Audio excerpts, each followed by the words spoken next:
Hey, good morning everyone. Tuesday morning, the 29th of December 2020. This morning's devotional is reading from Galatians chapter 6, reading verses 4 and 5, which read, "Each one should test his own actions. Then he can take pride in himself without comparing himself to somebody else. For each one should carry his own load." Today we have a look at responsibility.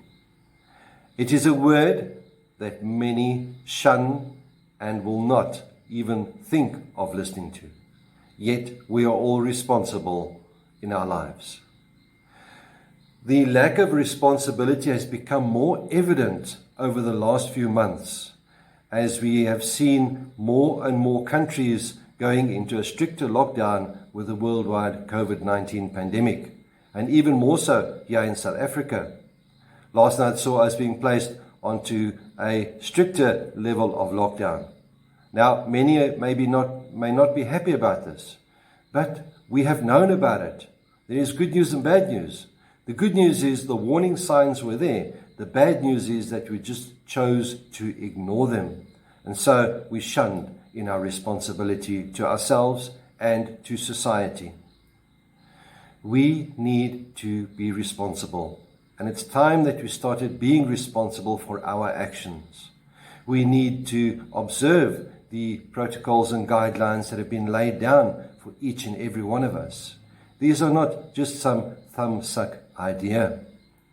They are there for our safety, for the safety of the community. And if we go out and we decide not to observe the protocols, we are just being selfish and not responsible. A question I ask many congregants is, what is the opposite of love? Now, many may say hate. For me, the answer would be selfishness. And that is exactly what we're seeing happening in the country around us.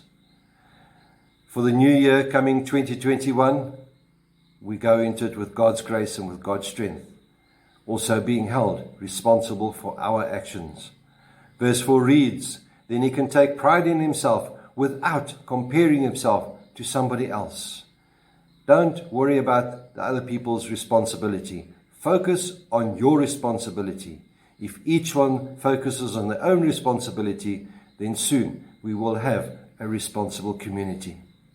My dear friends, with those few words, my prayer is that we would be safe, that we would observe what has been put in front of us, that we would be held responsible and act responsibly in all things. May the Lord be with you. May he bless you. May he cause his face to shine upon you and be with you always. Goodbye.